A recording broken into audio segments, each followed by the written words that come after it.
আজকে আমরা যাচ্ছি নায়ে কালীমাতার মন্দির। এই নায়ে কালীমাতার মন্দিরের অ্যাড্রেসটা আমি আগে তোমাদের দিয়ে রাখছি এই ভিডিওর ডেসক্রিপশন বক্সে, যেহেতু আমি ওটা আগে গেছিলাম তো ওটার ফুল ডিটেলস আগে থেকে দেওয়া আছে, তোমরা ওখান থেকে দেখে নিও। ফার্স্টে আমরা যাবো নায়ে কালীমাতার মন্দির, দেন আমরা যাবো দীঘায় যে উড়িষ্যার ওই জগন্নাথ মন্দিরটা তৈরি হচ্ছে দীঘাতে, ওখানে যাব। তো পুরো ব্লগটা শেষ অবধি দেখতে থাকো। তো চলো, এই রোডটি হলো যে কাঁথি টু দীঘা যে রোডটি গেছে, এটি হলো ওই রোডটি।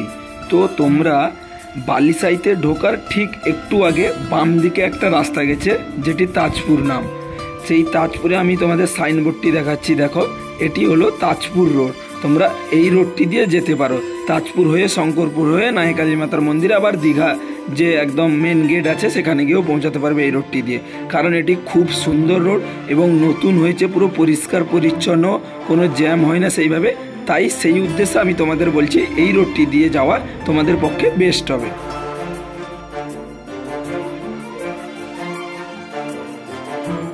নায়ে কালীমাতার মন্দিরে যাওয়ার জন্য আমরা যে রোডটি দিয়ে এলাম এখনই, মানে তাজপুরের রোডটি দিয়ে, এই রোডটি দিয়ে কিন্তু গেলে কিন্তু এটা বেস্ট জায়গা, কারণ এটা নিউ রাস্তাও হয়েছে, এখানে মানে সেরকম কোনো জ্যামও হয় না। আমার হিসেব মতো এই রোডটি কিন্তু খুবই ভালো, কারণ তোমরা যাওয়ার পথে এখানে তাজপুর জলদা, অর্থাৎ তাজপুর যে বিশ্ব বাংলা যেটা বলে সেটা একটা আলাদা জায়গা, তবে সেটাও তাজপুরে, কিন্তু সেটা আমি একটা আলাদা ব্লগে দেখাবো। বাট তাজপুর জলদা যেটাকে বলা হয় সেটা হচ্ছে এই জায়গাটা, যে এই যে রোডটা এসছে এইদিকে দেখো, এই রোডটি দিয়ে আমরা এলাম।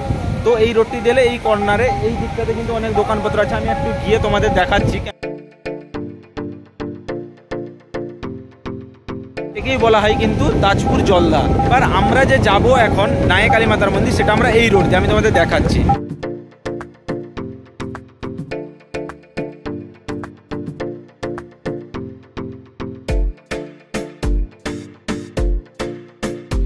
এই রোড বরাবর চলতে চলতে আমরা পৌঁছালাম শঙ্করপুরে। তবে আমরা এখানে কিন্তু দাঁড়াবো না, কারণ টাইমটা অনেকটাই হাতে কম আছে, তাই আমরা এখান থেকে বেরিয়ে এলাম। আমরা সোজা যাব নায়ে কালীমাতার মন্দিরে। তোমাদের হাতে যদি সময় থেকে থাকে তোমরা চাইলে শঙ্করপুরেও কিছু সময় থেকে তারপর আসতে পারো। আর এই ডান দিকের যে রোডটি দেখতে পাচ্ছ, অর্থাৎ এই যে টোটোটা যাচ্ছে তার ঠিক রাইট সাইডে যে রোডটি দেখতে পাচ্ছ, ওটা কিন্তু এসছে শঙ্করপুর রোড। এটা তোমার কাঁথি আর রামনগর যে রোডটি আছে ওই রোডটি থেকে। তবে সেটা দিয়ে আমি আসতে না বলার কারণ একটাই, ওই রাস্তাটি এখন ভালো নেই, তাই এই তাজপুর রোড দিয়ে আসাটাই আমার মনে হয় বেস্ট হবে।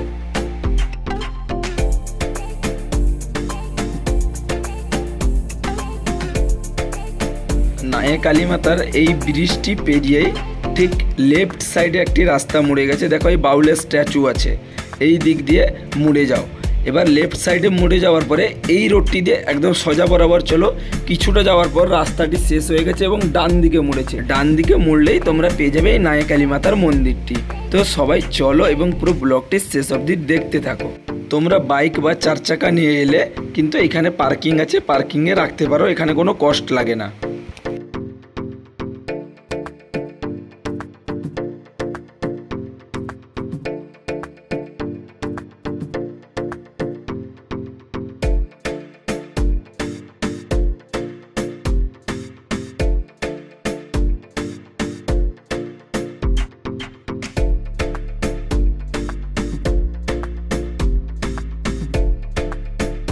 মন্দির আর কিছুক্ষণ পরে এখানে মন্দিরে সন্ধ্যা আরতি স্টার্ট হবে। আর এই মন্দিরের পাশে রয়েছে কিন্তু একটা খুব সুন্দর পার্ক, যদিও এটার কাজ চলছে এখনও, কিন্তু কমপ্লিট হয়নি। এই যে পার্কটা এইদিকে, অনেক বাচ্চাদের এখানে কিন্তু ভিড় থাকে, বাট এখন নেই কারণ এটার কাজ চলছে কিছু। আগে তো খুব সুন্দর ছিল, এই পুকুরটাও কিন্তু, এই পার্কটা, এগুলো সব আমি যখন 2 বছর আগে এসেছিলাম এগুলো খুব সুন্দর ছিল, এখানে কত সুন্দর মাছ আরও ছাড়া ছিল, বাট এই মুহূর্তে নেই। তো আগামী কিছু দিনের মধ্যে এগুলো সব কিন্তু পুনরায় চালু হয়ে যাবে। এদিকে আরও নতুন কিছু এই দিকটাতে জাস্ট এই ফোয়ারা টাইপের কিছু হচ্ছে, বা ওই দিকে কী হচ্ছে ওটা ঠিক বলতে পারছি না, বাট কিছুদিনের মধ্যে ওইগুলো সব চালু হয়ে যাবে আফটার এখানে এসে। এটা কিন্তু একদম খুব সুন্দর জায়গা, ওই পাশে তো তোমাদের দেখালাম ভিডিওতে আমি যে মানে খুব সুন্দর একটা ব্রিজও রয়েছে ওই দিকে যে দেখা যাচ্ছে, দেখো ছোট্ট হোটেল রয়েছে এখানে, কিন্তু খাওয়ার দাওয়ার সমস্ত কিছু এখানে পাওয়া যায়। আর পূজার যাবতীয় সামগ্রিক যেগুলো পাওয়া যায় এগুলো হচ্ছে ওই দিকটার দোকানটা। আমি মন্দিরে বর্তমানে এখন কারা যেন বিয়ের জন্য এসছে, বাট বোন কখনো মানে ফেস টু ফেস বিয়ে এরকম দেখেনি কারোর, তো সে তাই দেখে ওখানে দাঁড়িয়ে গেল এবং তাদের ফটো তোলার জন্য তাদেরকে বললো একসাথে দাঁড়াতে, তাই ও ফটো নিচ্ছে, তাই তারাও দাঁড়িয়ে থাকলো। সামগ্রিক যে সমস্ত জিনিসগুলি তোমাদের প্রয়োজন বা পুজোর জন্য সেগুলো কিন্তু এই দোকানগুলিতে পাওয়া যায়। এখানে যে এই দোকানগুলো দেখছো এগুলোর কাজ চলছে, কালার হচ্ছে, ওই কারণের জন্য এগুলো কিন্তু বন্ধ আছে, বাট এগুলো খোলা থাকে। এই দোকানগুলি থেকে কিন্তু তোমরা পুজো সামগ্রিক সব কিছু পেয়ে যাবে। এখন আমরা ওই দীঘার যে জগন্নাথ মন্দিরটা আছে ওইখানে যাব, তো তোমরা ব্লগটা শেষ অবধি দেখতে থাকো। ওকে চলো। এই যে আমরা বাউলের স্ট্যাচুটির সাইড থেকে নায়িকা কালী মাতার মন্দির রোডটি থেকে এলাম, এবার এই মেন রোডে উঠে এলাম। এবার এই মেন রোড কিন্তু একটাই রোড, কোথাও যাওয়া যাবে না, এই একটাই রোডে তুমি চলতে থাকো, একদম গিয়ে পৌঁছাবে দীঘা যে মেন গেট আছে ওই মেন গেটের কাছে গিয়ে পৌঁছাবে। এবার অলরেডি আমরা দীঘা মেন গেটের কাছে পৌঁছে গেছি, একদম সন্ধেবেলায়। এর খালি লাইটের সাথে ভিউটা দেখো, ওহো পুরো অসাধারণ লাগছে, একদম ফাটাফাটি পুরো।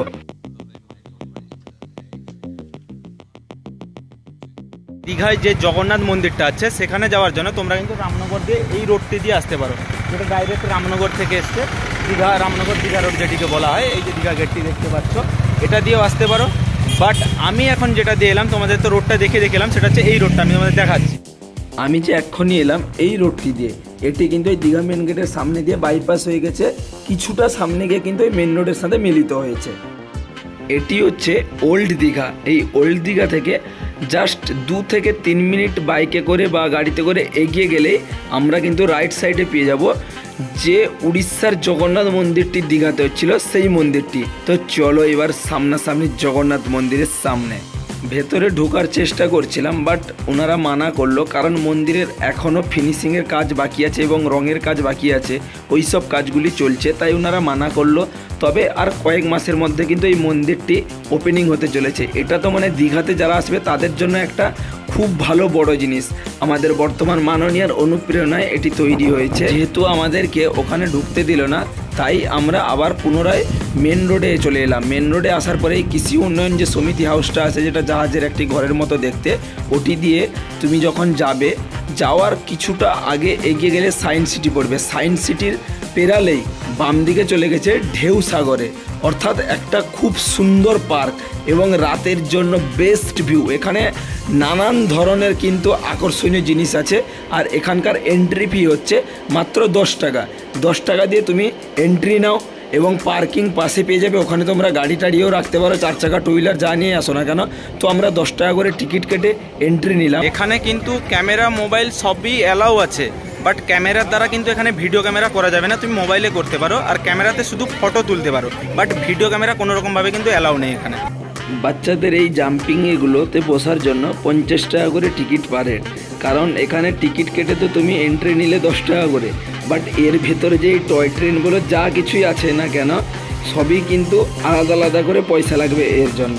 তো চলো সামনের দিকে যাও। এখানে কিন্তু অনেক ধরনের বোর্ড রাখা আছে, বড় ছোট সব ধরনের, তবে সেটা 50 টাকা করে পার হেড। তোমরা চাইলে বসতে পারো, যেহেতু আমাদের হাতের সময় খুবই কম, কারণ আমাদের আবার বাড়ি ফিরতে হবে। এখন প্রায় 7:30 বাজে, আমাদের আসতে অনেকটাই লেট হয়ে গেছে, তাই আমরা সামনের দিকে এগোচ্ছি। আর প্রত্যেকটা জিনিসের আমি কোনটার কত কি রেট, কীভাবে কী সেগুলো বলছি, তোমরা পুরো ব্লগটা শেষ অবধি দেখতে থাকো। যারা ফেসবুক থেকে দেখছো প্লিজ পেজটিকে ফলো করে। পেছনে যে তোমরা এই রকেট ইজেক্টরটি দেখতে পাচ্ছ, এটি কিন্তু 50 টাকা নেয়। 50 টাকায় দুবার উপরে তুলবে আর নামাবে, জাস্ট 50 টাকায়। ওকে, তোমরা ট্রাই করতে পারো।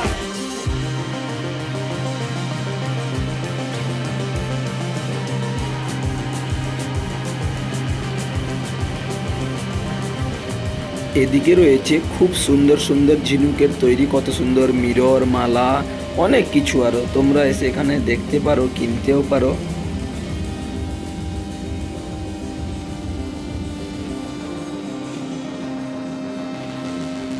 আমরা ধীরে ধীরে সমুদ্রের পাশে এসে গেছি একদম। এই যে ঢেউসাগর রাইটিংটি লেখা আছে, এখানে তোমরা দাঁড়িয়ে ফটোও নিতে পারো, খুব সুন্দর আসবে কিন্তু।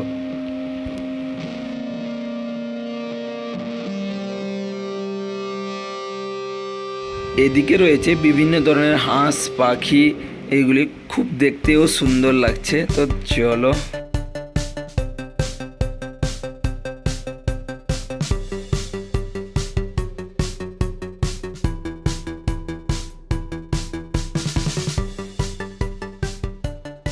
এবার আমরা ধীরে ধীরে পার্কটি দিয়ে হেঁটে হেঁটে একদম সমুদ্রের পাশে যাচ্ছি।